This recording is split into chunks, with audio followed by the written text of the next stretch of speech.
हम्म, दो journal manager हैं, या फिर हम ये कहें ये दो जर्नल मैनेजर आ गए। उसके बाद इसकी इसके नीचे दो मैनेजर्स हैं, क्योंकि ये कुछ और काम हैंडल कर रहा है, और इसके नीचे तीन है, ये कुछ और काम हैंडल कर रहा है। फिर इनकी हिरारकी इसके नीचे इनके एग्जेक्टिव्स हैं और सारे लोग हैं। तो इस तरह की हिरारकी, मुख्तलिफ तरह की हिरारकी होती है, ठीक है। इसी तरह से अगर हम एक मॉडल को देखें, अपने वाले मॉडल को जिसपे ये डिसीजन ट्री कर रहा है, तो ये कहता है कि ये मुख्तलिफ ब्रांचेस के अंदर काम कर रहा होता है, और इसकी लेबल और प्रोडिक्शन जो है, जो ये अलग अलग क्लासेस में जारी होती हैं। तो जिस क्लास को, जैसे अगर इसको 9 के लिए 9 हो और 4 हो, जो कि थोड़े बहुत मिलते जुलते होते हैं, तो अगर उसको वो ज्यादा 4 की तरफ मिलेंगे तो ये बता देगा जी 4 है। ज्यादा इसको जो डिसीजंस ये मिले कि ये मुख्तलिफ ब्रांचेस से इसके पास ये रिजल्ट आ रहा है कि ये जो प्रेडिक्टेड वैल्यू है ये 4 होनी चाहिए, तो फिर ये कहेगा कि 4 है।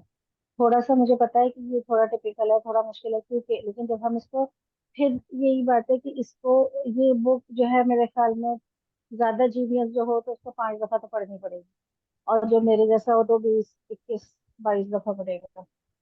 तो थोड़ा सा टिपिकल है जरूर, लेकिन हम जब बार बार इन सब चीजों को देखेंगे तो हमें समझ में आएगी कि काम किस तरीके से हो रहा वाला जो है बॉस्टन मशीन लर्निंग एल्गोरिथम, जो कि आपका वीक लर्नर, जिस तरह है। इंसान कुछ बोल गलतियां रहा है, कोई कुछ बोल रहा है।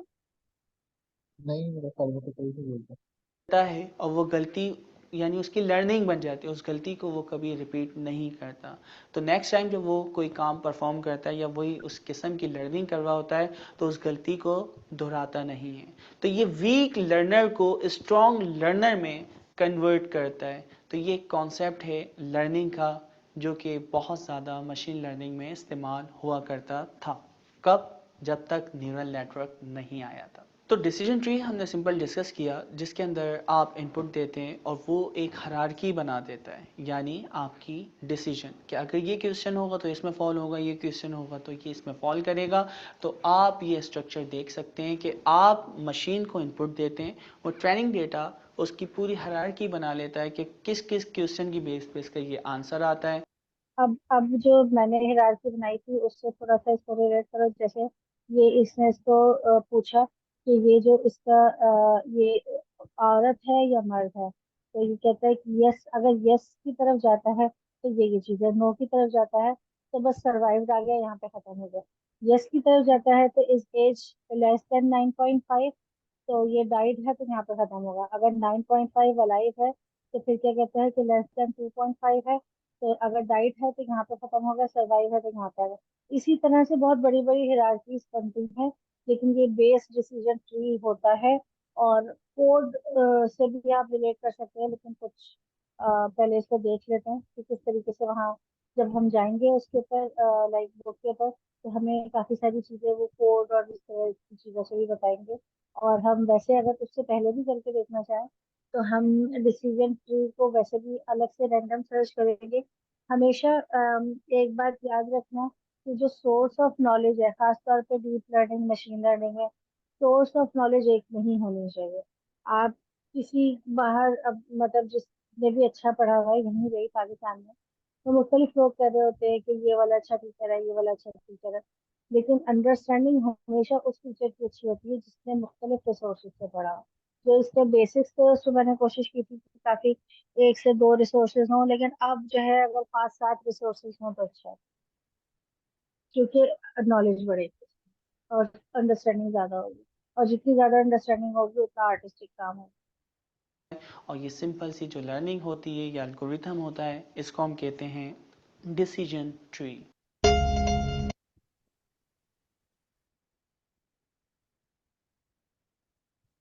बहुत ज्यादा बोर है,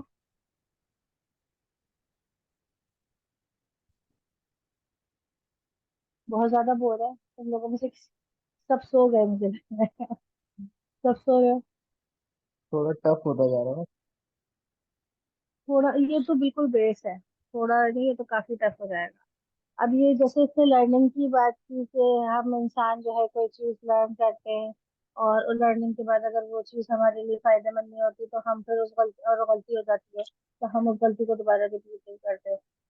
तो वो हम जैसे अगर हम किसी जगह से जा रहे हैं और हम अटक जाए और गिर जाए, तो हम एक दफा, दो दफा, तीसरी दफा गिरेंगे तो हम कहेंगे नहीं यार, चौथी दफा इस जगह से नहीं अटका, यहाँ पे ये चीज पड़ी है। या तो इसको रिमूव कर दो, या फिर हम पहले से उसकी रनिंग में होंगे कि इसके ऊपर से जाना है, ये कोई बैरियर है जिसके ऊपर से जाना है। इसी तरह से हमारा कंप्यूटर लर्न करता है चीजों को। और मशीन लर्निंग और डीप लर्निंग के भी कुछ बेसिक्स थे। अब वो चीजें चेंज हो गई हैं। अब जैसे एक वो आगे की काफी बात है, वो बैक प्रोपगेशन कहते हैं उसको लर्निंग में। वो बार बार डेटा को लर्न करता है और फिर पीछे जाता है, फिर लर्न करता है और पीछे जाता है, और फिर वो दोबारा लर्निंग करता है। और ये वाली जो लर्निंग्स है, इससे भी रिलेटेड बहुत सारी बातें हैं, बहुत सारी कि मतलब पढ़ते ही जाओ। जिसकी जिस जिस भी पॉइंट को पकड़ लोगे तो वो इतना इन डेप्थ उसके ऊपर डिस्कशन हो सकती है कि मे बी जो तुम लोग बोल रहे होगे वो मेरे लिए भी ऐसा होगा कि मैं कहूँगी यार ये तो पहली दफा सुन रही हूँ। तो देखते हैं।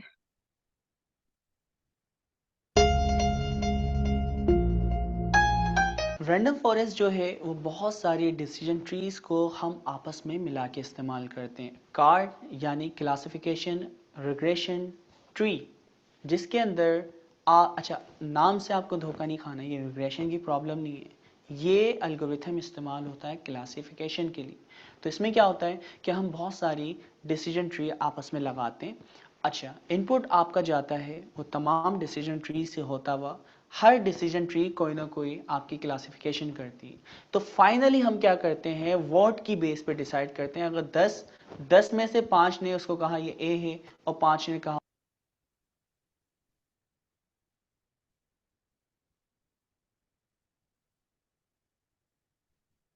तो फाइनली हम क्या करते हैं, वोट की बेस पे डिसाइड करते हैं। अगर 10 में से 5 ने उसको कहा ये ए है और 5 ने कहा तो ये डाई हो जाएगा। तो 6, अगर 6 डिसीजन ट्री कहती हैं ये ए है और 4 डिसीजन ट्री कहती हैं ये बी है, तो हमारा वोट किसकी तरफ। मेरी आवाज आ रही है तुम लोगों को? आपकी आवाज आ रही है मगर वीडियो जो है ना बहुत ज्यादा मैं, glitch हाँ, कर रहा है। अटक रही है। वो इंटरनेट की वजह से अटक रही है, मैं तुम्हें बताती हूँ। अब ये जैसे रेंडम फॉरेस्ट सिंप्लीफाइड का मतलब क्या है कि वो जो हमारे डिसीजन ट्री थे उसको हमने 3 में डिवाइड कर दिया।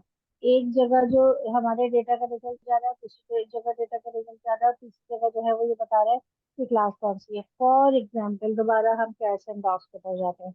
ए क्लास हमारी कैट है, बी क्लास हमारी डॉग है, 22,000 इसके पास पिक्चर्स हैं। अब ये जो है एक एक जगह जो जा रहा है तो वो कहता है कि इसके 4%, जैसे इनमें से 4% चांसेस हैं कि ये जो है ये है। फॉर एग्जाम्पल, 40% चांसेस है कि ये है। और ये कहता है कि 50% चांसेस है कि ये है। तो अगर ये कहता है कि ये 50% चांसेस है, तो फिर इसकी जो दूसरी ट्री बनेगी उस पर ये बता देगा कि ट्री जो है इसकी क्लास क्या है, बी है। एक ट्री 1 है और एक ट्री 2 है, लेकिन ये बता देगा कि इसकी क्लास जो है वो 1 है। अभी हम सर क्या कह रहे हैं, दोबारा से इसको भी सुनते हैं कि सर क्या कह रहे थे। थोड़ा सा इसको पीछे करते हैं।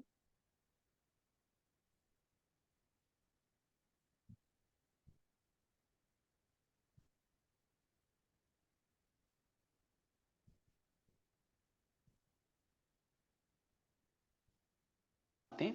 अच्छा, इनपुट आपका जाता है वो तमाम डिसीजन ट्री से होता हुआ, हर डिसीजन ट्री कोई ना कोई आपकी क्लासिफिकेशन करती है। तो फाइनली हम क्या करते हैं, वोट की बेस पे डिसाइड करते हैं। अगर 10 में से 5 ने उसको कहा ये ए है और 5 ने कहा तो ये डाई हो जाएगा। तो 6, अगर 6 डिसीजन ट्री कहती हैं ये ए है और 4 डिसीजन ट्री कहती हैं ये बी है, तो हमारा वोट किसकी तरफ ज़्यादा है, ए की तरफ। तो हम उसको क्लासिफाई करेंगे कि ये ए क्लास से बिलोंग करता है। तो डिसीजन ट्री सिंपल इस तरह वर्क करती है। समझ में आ गया ये? जी। मेरे ख्याल में क्या बहुत ज्यादा हो गया आज के लिए? हाँ, टाइम भी मेरा ख्याल में खत्म ही हो गया। नो मैम, है तो इजी, लाइक अच्छा, क्लियर हो रहा है, समझ आ रहा है। तुम्हें समझ में आ रहा है, तुम कनेक्ट कर पा रही हो डेटा वाली बात को इन सारी बातों से। ये रैंडम, इसमें नाम इसलिए रख दिए रैंडम फॉरेस्ट डिसीजन ट्री, ताकि बच्चों को जब हम टेक्स्ट फॉर्म में अगर कोई चीज बता रहे हों तो हम उनको आसानी से बता सकें। जैसे अगर हम इसकी मिसाल किसी केमिकल फार्मूला से लें तो बड़े मुश्किल में C6H26O2 या पता नहीं क्या क्या चीजें पड़ी हैं। तो वो अब ये कह कि भाई ये इतने मुश्किल नाम रखे कि याद होते, सीधे सीधे कह देते कि ग्लूकोज है कि शुगर है कि ये मुश्किल नाम कह भी सकते हैं कि है और नहीं भी, क्योंकि इनके अंदर जो कंपोनेंट है उसका पहला वर्ड ले लेते हैं और उसके बाद जो इनके जिस एलिमेंट में ये फॉल करते हैं, जिसमें इनके जो है वो मॉलिक्यूलर फॉर्मूला के हिसाब से जो नंबर्स बनते हैं तो वो बता देते हैं। तो उनके हिसाब से तो उन्होंने काफी चीजें सिंप्लीफाइड कर दी होती हैं ताकि बच्चों को एक, जब एक चीज को वो किसी एक केमिकल कंपाउंड को या सोल्यूशन को दूसरे से मिलाएं तो जो उसका आउटपुट आ रहा उसको भी वो 25 लाइनों में ना लिख के बल्कि 4 वर्ड लिख के बता दे कि जी ये है। इसी तरह से हर चीज की एजुकेशन जब दे रहे होते हैं तो उसको वो बेसिकली सिंप्लीफाइड ही कर रहे होते हैं, लेकिन वो हमें थोड़ा सा टफ इसलिए लगता है कि वो चीजें हमारे लिए नहीं होती है। लेकिन जब हम उसको एब्जॉर्ब करते जाते हैं, हमें हमारी एब्जॉर्प्शन होती जाती है, तो वो हमें ये लगने लगता है अच्छा ये भी कोई चीज थी जो हमें मुश्किल लग रही थी, ये तो इतनी मुश्किल नहीं है। थोड़ा ड्राई है फर्स्ट टाइम में, थोड़ा सा समझ में कम ही आता है, फर्स्ट टाइम में तो नींद ही आ रही होती है, लेकिन सेकंड थर्ड टाइम में अब जब बार बार हम उसको स्ट्रक्चर करेंगे न्यूरल नेटवर्क को और फिर हम इसको कनेक्ट करेंगे तो फिर हमें चीजें अच्छे से समझ में आने लग जाएंगी। तो अगर तुम लोग कहते हो तो ये कितने रह गए हैं, 1 2 3 4 5 6 7 8 रह गए। इसको हम कल देख लेते हैं और फिर हम चैप्टर जो स्टार्ट करते हैं, मैं देखती हूँ कि कहाँ से स्टार्ट कर रहे हैं। तो फिर चैप्टर आधे से या आखिर से या उसको शुरू से जहाँ से भी स्टार्ट करना होता है फिर हम उसको स्टार्ट कर देते हैं। अभी आज की क्लास में जो लोग स्टूडेंट्स हैं उनमें से किसी का कोई आज की क्लास से रिलेटेड कोई क्वेश्चन है? नहीं। आई थिंक किसी का भी क्वेश्चन नहीं है। अदनान से पूछना उसामा कि वो क्यों नहीं आए क्लास में वापस। तो ग्रुप में। अभी नहीं, मतलब अभी नहीं, बस अब क्लास को खत्म करते हैं। अदनान से को ग्रुप में या ग्रुप चैट पे मैसेज करके पूछना कि वो आया क्यों नहीं क्लास में वापस। मेरी लाइट वाइट चली गई है। चलो सही है। ठीक है जनाब। ओके, अल्लाह हाफिज। ओके मैम, अल्लाह हाफिज।